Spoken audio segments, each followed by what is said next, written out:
Hey, all right, everybody. How's it going? Look, I got another box, but is it a full-size bike in this box? Well, let's have a look. Right, okay then. There is actually a full-size bike inside this box. It's just the way it's been packaged because it's a folding e-bike, so they fold it in half, so the bike is a little bit shorter, but a little bit wider. So it actually is a little bit easier to manage and pop in the back of your car. So it's quite compact, it's packed quite well. So what is it? It's the OT16, I think it's OneSport OT16. So I'll tell you what we'll do.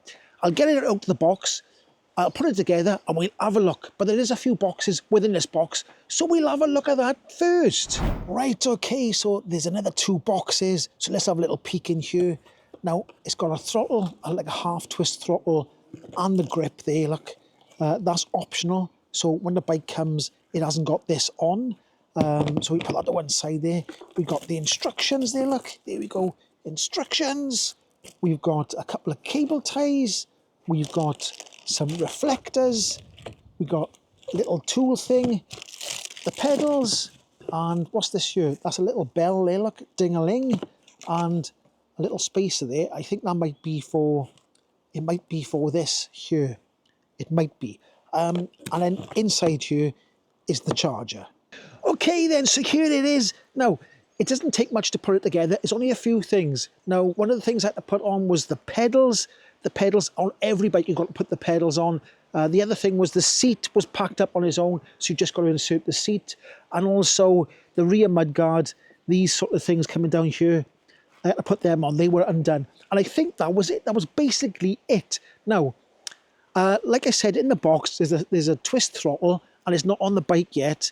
I can see in here, by here, I can see where the spare wire is for the throttle. So I'm going to put the throttle on before I go and do a test ride. And I'll show you putting the throttle on before I do go for a test ride. But let's have a bit more of a look around. So the wheels are 20 inches and the tyres are 20 times 3 inch. Got a nice white wall and the wheel is actually red. So a nice contrasting, nice sort of colour setup on this bike. And it's got front and rear disc brakes, which are cable operated. The seat is lovely and comfy. Look, it's lovely, nice bit of spongy bit in there. And it is actually a nice suspension seat. You start to see a lot of these suspension seats now, so that should be nice and comfortable when you go out on a ride later on. So it's got quite a big battery pack. It's a 48 volt, 15.6 amp hour, and you lift the seat up like that to get it out. You can charge it on the bike, you can take it off. That was the seat clicking then. If I turn the key and push it in like that, then I can lift the battery out like so. And there we go, like that. Quite a big nice battery. Right, okay, on the handlebars, you've got the 7-speed Shimano. The twist throttle will be going there, so I'll have to take this grip off, put the twist throttle on, and it's got a shorter grip to go on there. In there is the connector. Across here is how you turn it off and on. So let's press that back on again, like so. You've got to hold it until it comes on. You've got the plus and minus there. Now, if you do hold the plus, that's how you turn the lights off and on. And obviously the plus and minus is, you know, how strong you want the sort of pedal assist to be. So I just thought I'd quickly mention that if you do want to take this grip off to put the twist throttle on, these are quite hard to remove. They're notorious for being hard to remove. I'm going to use a bit of GT85 and screw it in there to make it easier, you know, to slide off. So if you've got WD-40 or something like that and you can try and get it in there, that would be the best thing to try and get it off. Some people use compressed air, but not a lot of people have got compressed air. So I'm going to try and squirt some WD-40 in there. I don't want to damage this grip just in case it wants to be put back on. Okay, for you to see the size of the bike, I'm 1.78 metres or 5'10". The seat is in its lowest position, and I got the handlebars in their highest position. So in this position, I'm sitting up quite upright, which is very comfortable, and I can flat foot it. I can flat foot it on this the seat on the lowest setting. Now, the seat doesn't go any lower than this. It is on the lowest setting because it is a suspension seat, and suspension seats have got a little bit at the top, so they can't quite go as low. But you can see I can flat foot that at 1.78 metres.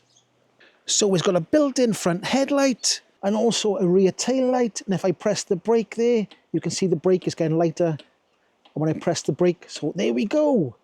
Now on the frame, it has got a rear rack, and the rear rack is actually built into the frame. Up on here in the front of the handlebars, I have said that handlebars do go up and down like so that you can move to the position you want. It has got a thing for a water bottle here.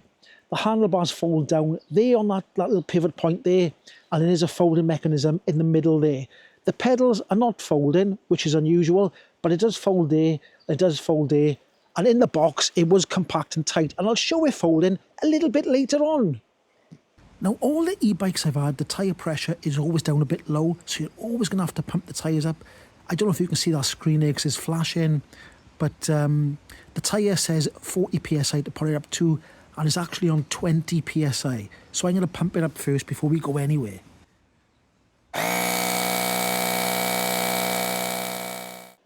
Okay then, that was a good look around the bike, but let's get it out on the old open road.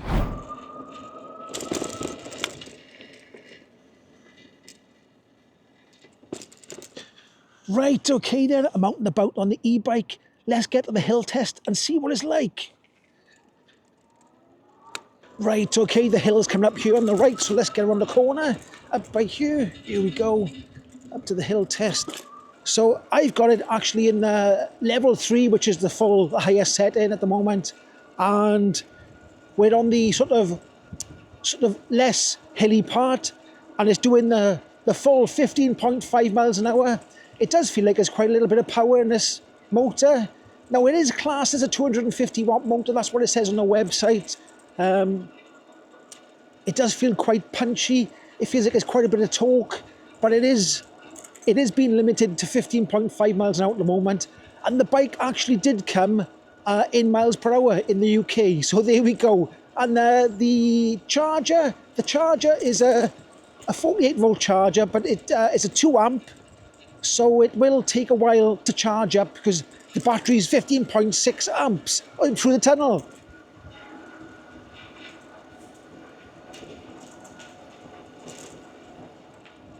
Right, okay, the steep part is coming up just in front of me by here now. The sun is out, but it's still a little bit cold. It's still cold today, even though the sun's out. But here we go. It's supposed to be spring, but it's still cold. Now, this is probably about the steepest part by here. It's doing about 13 miles an hour with the throttle. So it's gone down to 12 miles per hour. So it's still going up this hill pretty well. It's staying around 12 miles per hour. So back up to 13. So it's going up this hill quite easy. I'm not pedaling at all. I'll pull over by here in a minute. I'll put the camera up so you can see that I'm not pedaling. But it has got quite a bit of torque on this motor. So it's quite nice.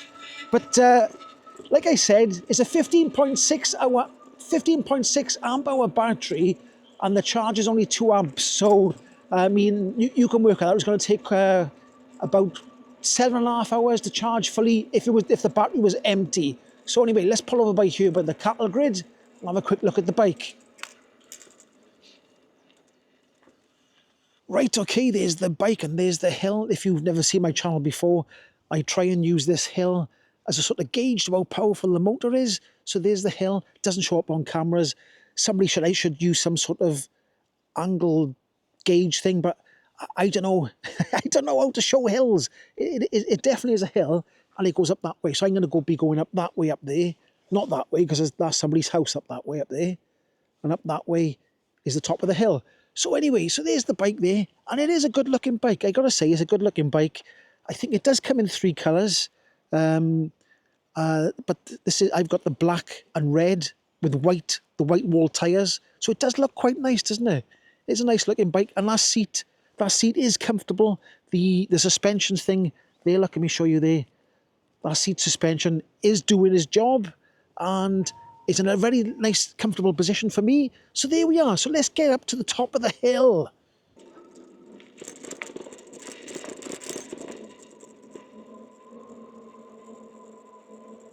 Right, okay, I don't know if you can see, I'm not pedaling at all. My legs are not moving. And it is taking me up this hill. And it's doing a fine job. It is doing about 10 miles an hour. This part of the hill is a little bit steep. It sort of flattens out a little bit, but in a minute. But I don't have to pedal. Now, I did say earlier on that the throttle is optional. If you don't put the throttle on, then this is classed as a legal 250 watt e-bike. So it's entirely up to you if you put the throttle on. I always put it on, but it's entirely up to you. Anyway, let's get to the top of the hill, and I'll do a bit of a brake test. I mean, it's not scientific, but I will try and do a little bit of a brake test just to see what they like, and we'll go from there. So let's get up the top of the hill. Woohoo! So I've just noticed that if I'm in level 3 and I'm pedaling, if I do pull the throttle, it does give me a little bit more oomph than just pedaling alone. So I think it is worth putting the throttle on, because it gives you that little extra bit, gets you out of trouble.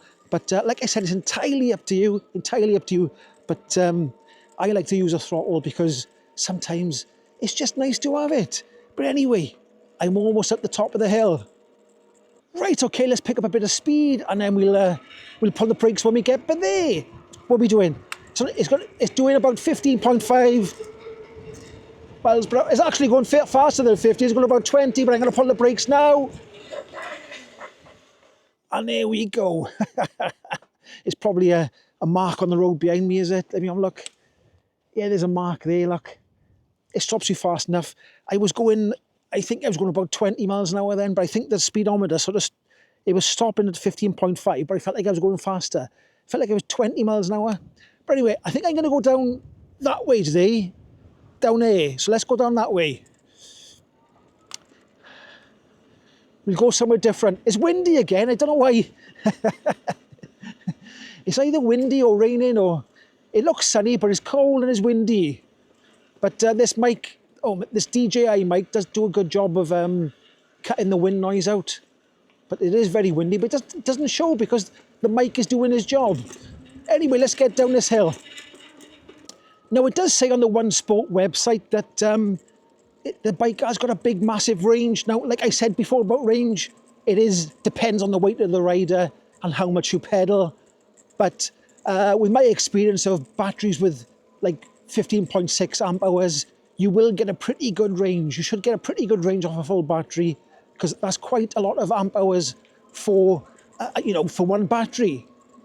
Right, okay, so I did find an app on the phone. I downloaded it, and it does show quite a lot. I'm recording it on the phone now, so you should be able to see the app I'm looking at. But you can put the headlight on. You can change the level to 1, and then 2 and 3. It's got your mileage, your ride time, total mileage, cruise, start mode, unit set. I don't know what's down here. Cycling record, go now, vehicle positioning, which I think is maps. So it has got an app which has connected, because it's got a Bluetooth which flashes on the display. So I knew there must have been an app. So I did find it, and I'm connected to the ot16 EU02, it says on there. So there we go, and I think it's called the OneSport app. Anyway, let's get back on the bike. Oh, and I think I better show you the view. It'd be rude for me not to show you the view. There's my view at the moment. I'm up in the hills, look. There we are, looking down into the bottom of the valley there. There we go. It is a nice sunny day, but it's a little bit chilly when you're on the bike. But there we are, lovely view. And I'm off down that way now. I'm going to go down there, like there, and up that way. Tip my finger out the way so it focuses. Up that way, I think is an even bigger hill. But I'll have a look up there and see what it's like. Hey, right, here we go. Right, I'm going to go down to the end of this road by here. It says 20 miles an hour, so I better not break the speed limit. But I can't, it doesn't go over 15.5 anyway. But I'm going to turn left and go up this big hill now. So let's have a look what it's like. I think this hill is a really big hill. But anyway, let's go up this way. It does get really, really steep, this hill does. You'd have to have a super duper powerful bike to get up this hill. You'd have to have like a 5,000 watt e-bike or something, but it's actually, it is actually going up here, but it gets even steeper up there. So I might have to put a little bit of pedal power in. So I got it on gear 2 at the moment. It's quite nice up here. I can smell people have been cutting the grass, so I can smell all nice fresh cut grass. Let's have a bit of pedal power and see what it's like. Let's go into gear 1, just to see what it's like going up a massive hill. Now, you wouldn't come across many hills like this, hardly anyway, because this is super duper steep, and it's still making it easier. I'm pedaling and assisting, but this hill is just, it's even hard to walk up this hill. That's how steep it is. And there is a farm at the top of this hill. But anyway, let's carry on.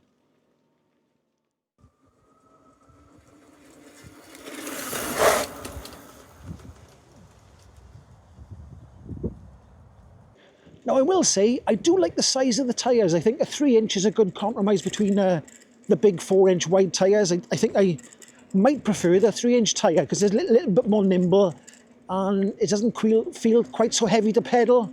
The big fat tyres can become a bit sort of hard to pedal if you haven't got the motor on the back going. So yeah, and the bike is comfortable. It is comfortable. The seat is doing its job. So there we go. Anyway, let's keep going. Another big hill for me to contend with. There's hills everywhere around here. Oh, and the car's come to stop now. Now this car's supposed to stop for me, but it's not, look. Okay. See how that car kept coming in? It wouldn't want to stop for me. But it's supposed to stop for me. I'm not supposed to stop for the car. But anyway, I think that's the rules. But let's carry on going. Right, okay, there's the display there. I'm still on a full battery. I've done 4 miles of going up and down hills and the battery's still on full. So you can see it's going to give you a long range on this battery. Now, I did say I put the thumb throttle on. So there's the thumb throttle. There's the half throttle. It was quite hard to get the other grip off. I did use some GT85, which is similar to WD-40 underneath, just so you can slip it off a little bit easier. And then it came off nice and easy. But it has got a nice display. It is a nice display. Like I said, it's got 3 settings. 1, 2, 3. It might be flickering because the camera doesn't pick up the LED very good. But there we are. And I don't know if you can see there, the Bluetooth is flashing, and that is for connecting to the app. Anyway, let's get going. Right, okay, I did say I'd insert some footage of me folding the bike up and see what it looks like when it's folded. It's pretty easy to fold up. But anyway, have a look how easy it is.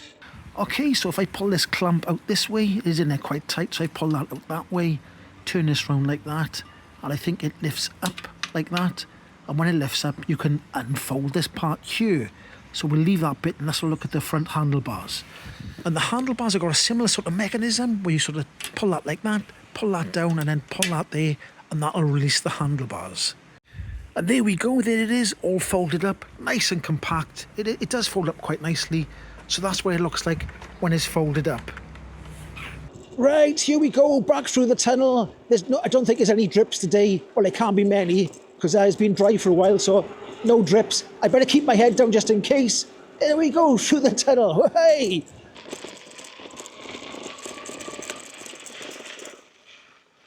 Right, okay then, there you go. That's my review of the OneSport OT16. I do like it. It's a nice e-bike. It's got plenty of torque in the back motor there, the rear hub motor.